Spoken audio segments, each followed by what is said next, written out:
Hey everyone, this is Pause or Repeat. Here we figure out whether a game is really worth your time and money. Today's game is Princess Peach Showtime. Princess Peach Showtime is a game that of course focuses on Princess Peach rather than Mario. So that in mind, does it take advantage of not having to be a Mario game first and foremost? Let's take a look at the gameplay and find out. The gameplay of Princess Peach Showtime varies from level to level, but boils down to side-to-side scrolling gameplay. The difference being, since it is a 3D game, there is some movement upstage and downstage as well. This is because each level is laid out like a stage play, and with it also comes a different setting and abilities. The abilities that Princess Peach obtains range from swordsmanship to learning how to be a ninja. But why is the princess there and how is she getting these powers? To answer that, let's go over the story. The story starts with Princess Peach going to the Sparkle Theater to watch a performance. The Sparkle Theater hosts various different stages that are each performing their own play. However, things go awry when the masked enemies named Grape and the Sour Bunch invade the theater and take over. Princess Peach is left trapped inside along with the Theets, workers of the theater. She then meets Stella, the Sparkle Sprite and protector of the Sparkle Theater, and teams up to reclaim the theater using Sparkle powers. Princess Peach will have to traverse many different scenarios in order to thwart the plans of Grape and the Sour Bunch. But now the question still stands. Pause or repeat? You know what this game reminds me of? This game reminds me of a game that we actually did a review on a while back at this point, called Super Mario Bros. Wonder, because that game does the same thing that this does, where every level has a bit of a gimmick to it, you know, and this one it's different in the sense of like you don't have to pick up a power up in each level.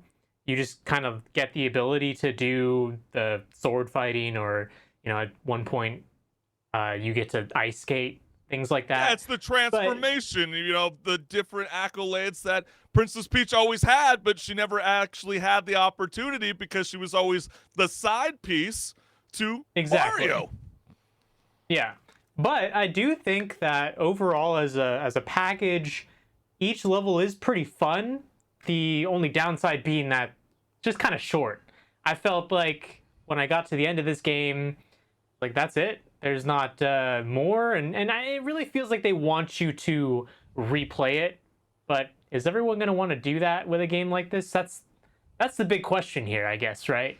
Yeah, I mean, there have been some complaints about like people going, you know, when you do beat the game really fast, when you want to play it for the second playthrough, you know, you can't skip the cutscenes, and sometimes that can be a bit frustrating because, you know, the story is a tad bland, but it is also a refreshing twist from Princess Peach's story arc where she's constantly running away from Bowser. Now we have something a little bit different where she's showcasing her talent at Sparkle Theater that truly looks and feels like Broadway. You know, you're always in these like wide shots, you know, with the side scroller style of approach that Super Mario is very keen towards, and I think it's fun. And you're right, I mean, there's a lot of basic control schemes that are meant for a younger audience, but I guess my biggest grief with this is it's like, okay, we get it, it's built for the kids too, but did you forget about the veteran gamers that actually grew up with Super Mario? Why don't you just make an easy setting for them and then make it really difficult for us? Why not? I mean, if we're gonna be, like you just said, 8 hours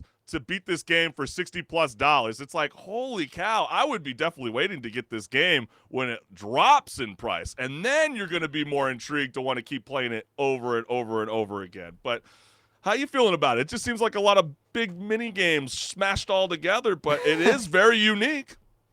So you're saying it's like a Super Mario Party exactly, and Wario mini game, all, you know, expanded into a game, which I kind of see what you're saying because each level is really short like that, kind of like a mini game.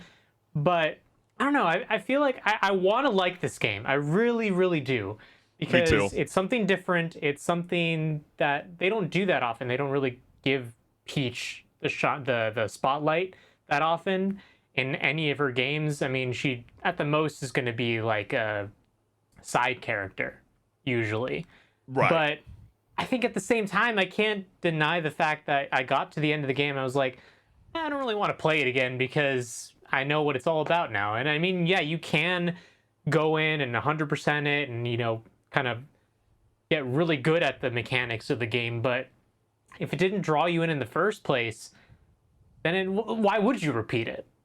Yeah, I mean, it's like what they teach you in Broadway, right? There's only one curtain and there's only one opening, so you better come out lights out. But, unfortunately, even though when you're playing Princess Peach, the spotlight's always on her, but the puzzles in combat just don't quite shine after all. I mean, yeah, it is cool for the kids. It is for, a younger audience. Clearly, I believe it was targeted that way, which is, very, very cool. And if it encourages kids to actually go and see Broadway in theater, then even more kudos to the game. I do like some of the effects, though, with the graphics where, if they wanted like actually change to a different room or a scene, they got like a revolving stage that like turns 180. Those are some fun elements that really kind of feel like the nostalgia that you get when you're playing these Super Mario games. So I definitely feel like that is very enticing. But, we got to be real, with only, 10 transformations, multiple stages to play on, it definitely has more potential. I would like to see another Showtime 2 happen, but I will still stand by this. Like I said a couple of weeks ago, this is really cool for another Super Smash opportunity for Princess Peach to have like amazing attributes coming her way. I mean, could you imagine the different costume designs? I mean, could you imagine being like a detective, Peach, to the ice skating Peach, to, the list goes on and on. I mean, there's so many great opportunities. And just the fact that it's cute and fun, there's missions where you're literally diving underwater and you're using your props on set to hide. There are moments there, but it just doesn't quite nail it. No roses being thrown on the stage.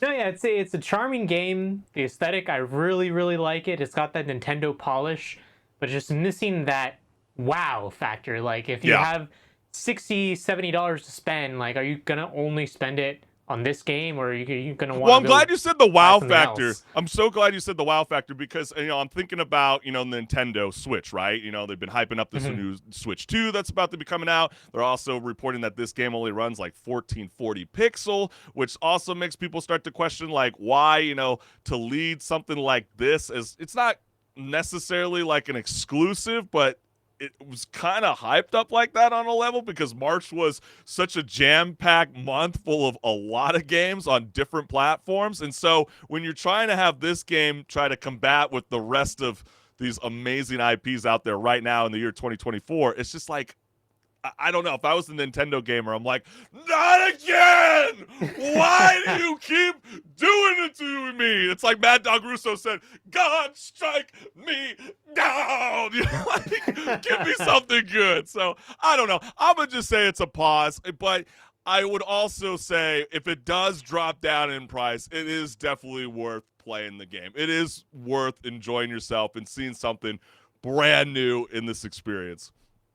Yeah, I'm gonna say the same. It's a pause for me. It's a great game. It probably won't go on sale, unfortunately, because considering it's a first-party Nintendo title. Yeah, I know. But if you ever get like a bundle deal where it's like, oh, buy this game and you get another one included. Okay, I was gonna say if you were gonna say a console bundle, I'd be like, hell no, Henrik. Hell no. No, I wouldn't say. No, maybe not a console bundle, but like a game bundle. I'd be like, yeah, sure, go pick that up because it's gonna be a fun time to play it at least once. Yeah.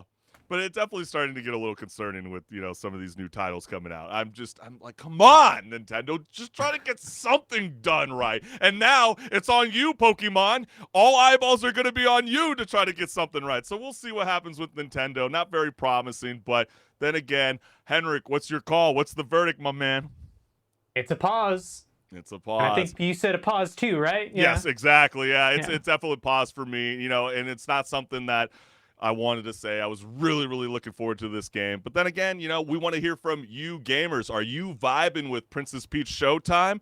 Is it a repeat for endless on end, or is it just a pause to try something else?